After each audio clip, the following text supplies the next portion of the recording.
जगत में प्रत्येक व्यक्ति को किसी ना किसी प्रकार की निर्बलता अवश्य होती। जैसे कोई बहुत तेजी से दौड़ नहीं पाता तो कोई अधिक भार नहीं उठा पाता, कोई असाध्य रोग से पीड़ित रहता है तो कोई पढ़े हुए पाठों को स्मरण में नहीं रख पाता। ऐसे अनेकों उदाहरण और भी हैं।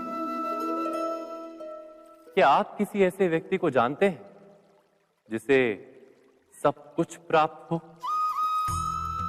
और हम जीवन की उस एक निर्बलता को जीवन का केंद्र मानकर जीते हैं? इस कारणवश हृदय में दुख और असंतोष रहता है सदा। निर्बलता मनुष्य को जन्म से अथवा संजोग से प्राप्त होती है, किंतु उस निर्बलता को मनुष्य का मन अपनी मर्यादा बना लेता है। किंतु कुछ व्यक्ति ऐसे भी होते हैं जो अपने पुरुषार्थ और श्रम से उस निर्बलता को पराजित कर देते हैं। क्या भेद है उनमें और अन्य लोगों में? क्या आपने कभी विचार किया है? सरल सा उत्तर है इसका। जो व्यक्ति निर्बलता से पराजित नहीं होता, जो पुरुषार्थ करने का साहस रखता है हृदय में, वो निर्बलता को पार कर जाता है। अर्थात निर्बलता अवश्य ईश्वर देता है, किंतु मर्यादा मनुष्य का मन ही निर्मित करता है। स्वयं विचार कीजिए।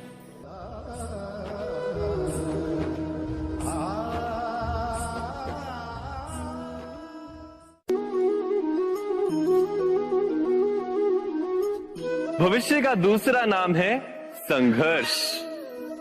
हृदय में आज इच्छा होती है और यदि पूर्ण नहीं हो पाती तो हृदय भविष्य की योजना बनाता है।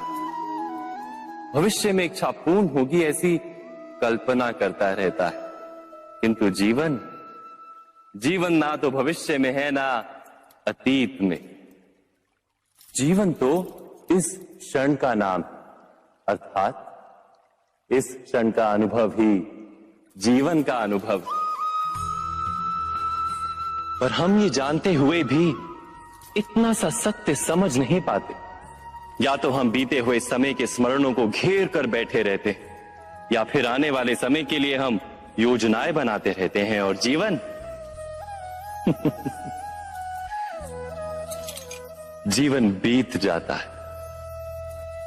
एक सत्य यदि हम हृदय में उतार लें कि ना हम भविष्य देख सकते हैं, ना ही भविष्य निर्मित कर सकते हैं, हम तो केवल धैर्य और साहस के साथ भविष्य को आलिंगन दे सकते हैं, स्वागत कर सकते हैं भविष्य का। तो क्या जीवन का हर पल जीवन से नहीं भर जाएगा? स्वयं विचार कीजिए।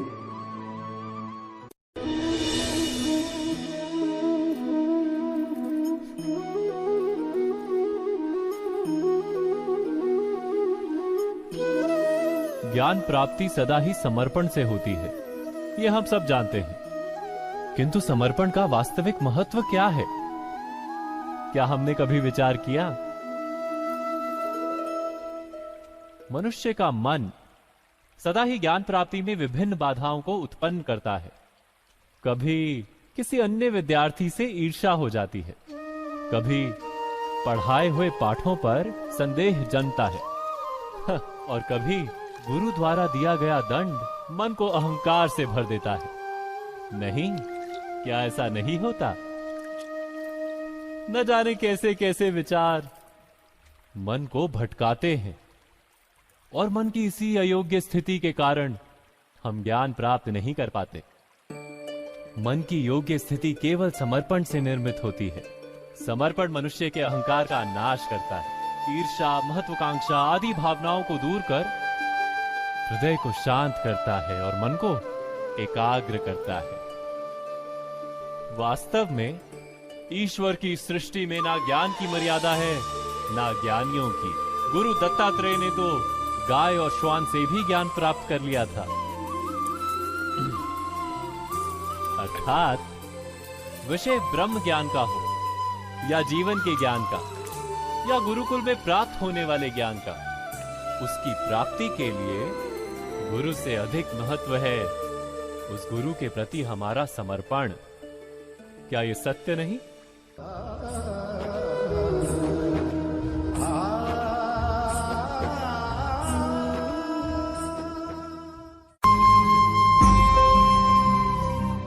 प्रत्येक मनुष्य के जीवन में ऐसा क्षण अवश्य आता है जब सारे स्वप्न, सारी आशाएं, सारे दृश्य ध्वस्त हो जाते हैं। जीवन के सारे आयोजन ही बिखर जाते हैं। एक और धर्म होता है और दूसरी ओर सुख। इसी को धर्म संकट कहते हैं। जब धर्म का वहन ही संकट हो और धर्म का त्याग ही सुख हो। विचार कीजिए, कभी किसी स्वजन के विरुद्ध सत्य बोलने का अवसर प्राप्त हो जाता है, कभी ठीक दरिद्रता के समय सरलता से चोरी करने का मार्ग प्राप्त हो जाता है, कभी किसी शक्तिशाली राजनेता या राजा के कर्मचारी का अधर्म प्रकट हो जाता है। सबके जीवन में ऐसी घटना बनती ही रहती है। अधिकतर लोग ऐसे किसी क्षण को धर्म संकट के रूप में जान ही नहीं पाते। हमें किसी प्रकार के संघर्ष का अनुभव ही नहीं होता। सहजता से सुख की ओर खींचे चले जाते हैं, जैसे मक्खी गुड़ की ओर खींची चली जाती। वास्तव में धर्म संकट का क्षण ईश्वर के निकट जाने का क्षण होता है। यदि हम संघर्षों से भयभीत ना हो, सुख की ओर आकर्षित ना हो, अपने धर्म पर दृढ़ रहे, तो ईश्वर का साक्षात्कार दूर नहीं।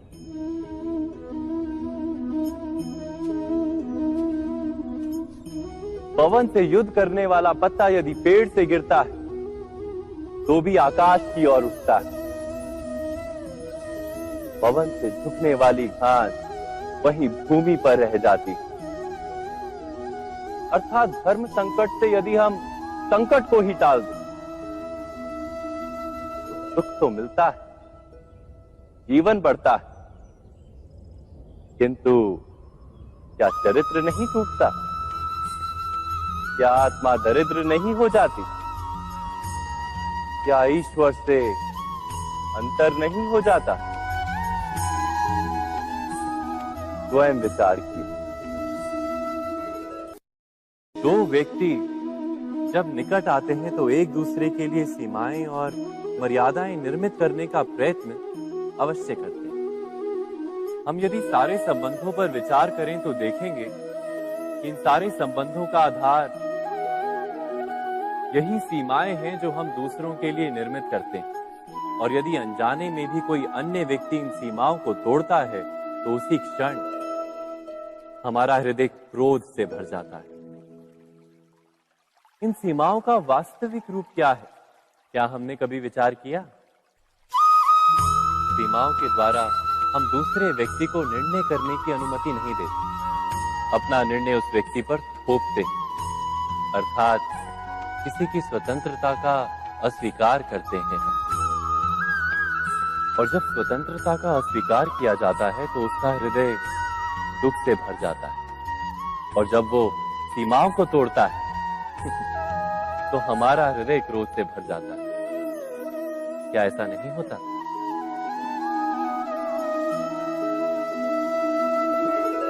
पर यदि एक दूसरे की स्वतंत्रता का सम्मान किया जाए तो किसी मर्यादाओं या सीमाओं की आवश्यकता ही नहीं होती। अर्थात जिस प्रकार स्वीकार किसी संबंध का देह है, क्या वैसे ही स्वतंत्रता किसी संबंध की आत्मा नहीं? स्वयं विचार कीजिए।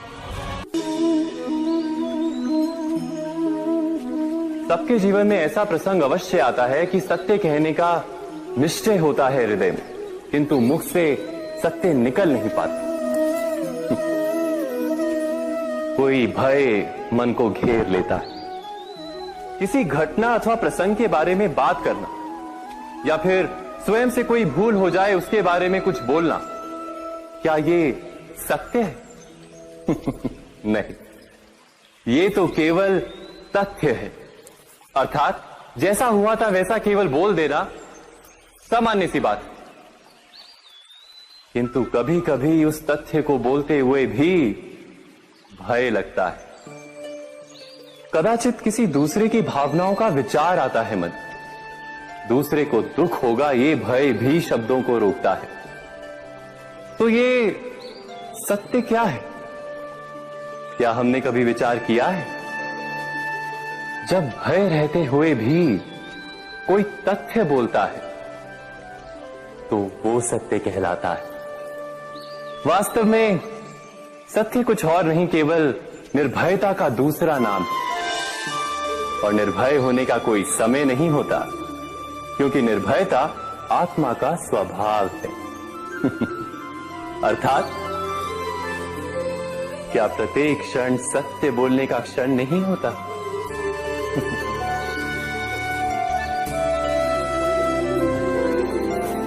स्वयं विचार कीजिए।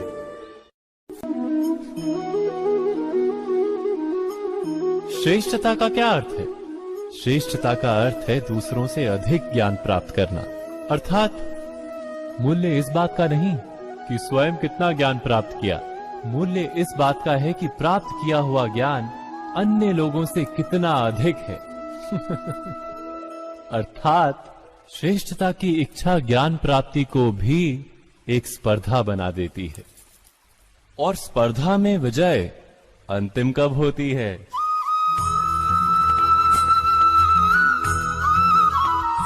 कुछ समय के लिए तो श्रेष्ठ बना जा सकता है, किंतु सदा के लिए कोई श्रेष्ठ नहीं रह पाता।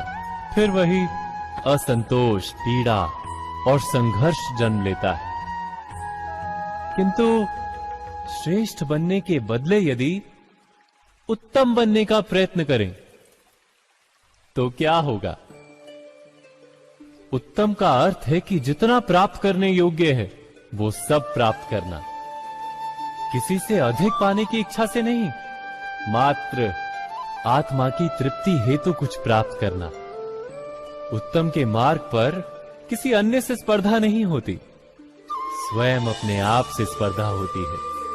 अर्थात उत्तम बनने का प्रयत्न करने वाले को देर अबेर सारा ज्ञान प्राप्त हो जाता है, बिना प्रयत्न के ही वो श्रेष्ठ बन जाता है। किंतु जो श्रेष्ठ बनने का प्रयत्न करता है वो श्रेष्ठ बने या ना बने, उत्तम कभी नहीं बन पाता।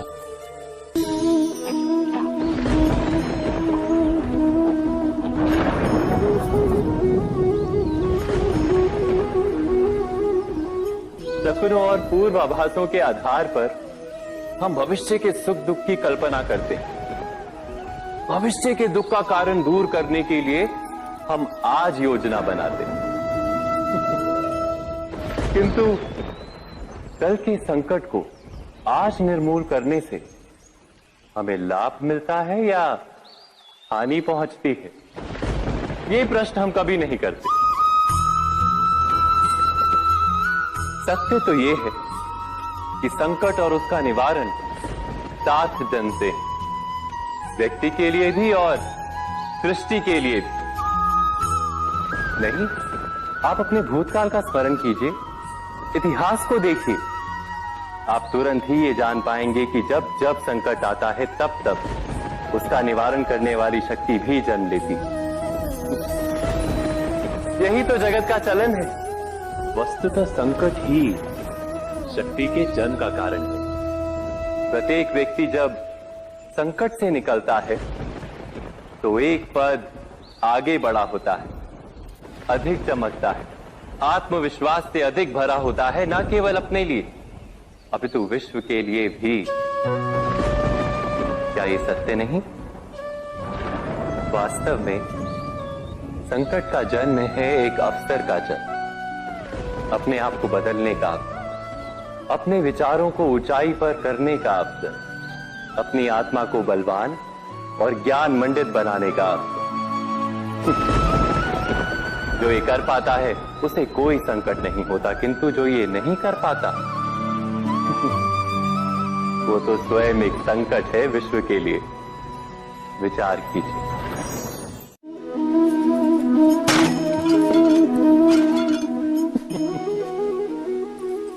कभी कभी कोई घटना मनुष्य के जीवन की सारी योजनाओं को तोड़ देती और मनुष्य उस आघात को अपने जीवन का केंद्र मान लेता।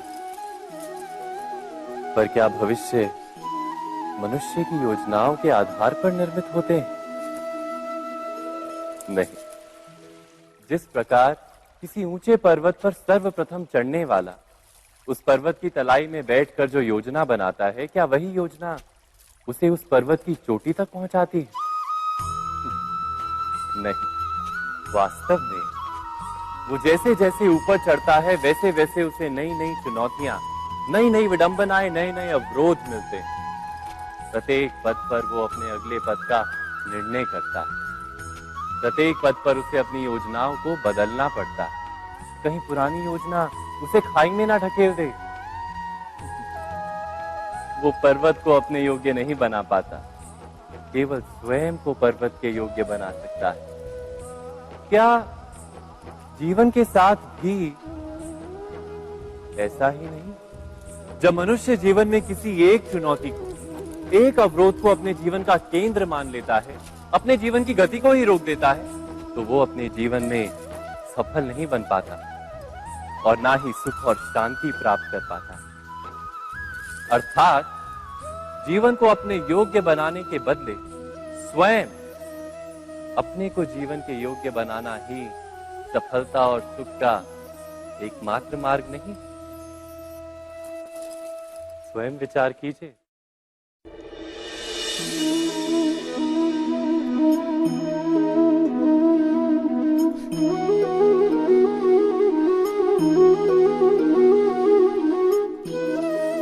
जीवन का हर क्षण निर्णय का क्षण होता है। प्रत्येक पद पर दूसरे पद के विषय में कोई निर्णय करना ही पड़ता है और निर्णय अपना प्रभाव छोड़ जाता है। आज किए गए निर्णय भविष्य में सुख अथवा दुख निर्मित करते हैं, ना केवल अपने लिए, अपने परिवार के लिए भी, आने वाली पीढ़ियों के लिए भी। जब कोई दुविधा सामने आती है तो मन व्याकुल हो जाता है, अनिश्चय से भर जाता है। निर्णय का वो क्षण युद्ध बन जाता है और मन बन जाता है युद्ध भूमि। अधिकतर निर्णय हम दुविधा का उपाय करने के लिए नहीं, केवल मन को शांत करने के लिए लेते हैं। पर क्या कोई दौड़ते हुए भोजन कर सकता है? नहीं। तो क्या युद्ध से जूझता हुआ मन कोई योग्य निर्णय ले पाएगा? वास्तव में शांत मन से जब कोई निर्णय करता है तो अपने लिए सुखद भविष्य बनाता है। किंतु अपने मन को शांत करने के लिए जब कोई निर्णय करता है तो वो व्यक्ति भविष्य में अपने लिए कांटों भरा वृक्ष लगाता है। स्वयं विचार कीजिएगा।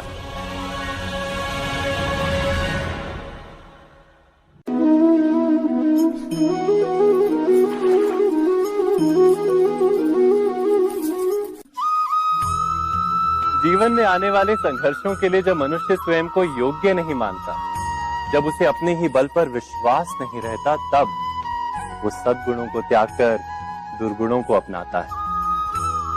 वस्तुतः मनुष्य के जीवन में दुर्जनता जन्म ही तब लेती है जब उसके अंतर में आत्मविश्वास नहीं होता। आत्मविश्वास ही अच्छाई को धारण करता है। ये आत्मविश्वास है क्या?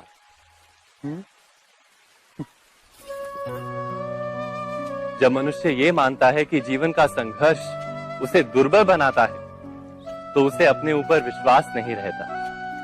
वो संघर्ष के पार जाने के बदले संघर्ष से छूटने के उपाय ढूंढने लगता है। किंतु जब वो ये समझता है कि ये संघर्ष उसे अधिक शक्तिशाली बनाते हैं, ठीक जैसे व्यायाम करने से देह की शक्ति बढ़ती, तो प्रत्येक संघर्ष के साथ उसका उत्साह बढ़ता है।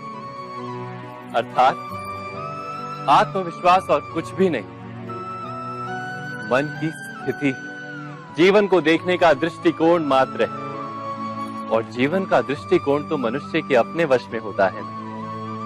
स्वयं विचार कीजिए।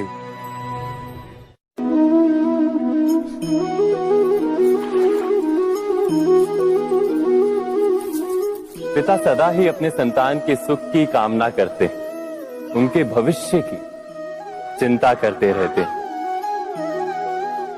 इसी कारणवश सदा ही अपने संतानों के भविष्य का मार्ग स्वयं निश्चित करने का प्रयत्न करते रहते।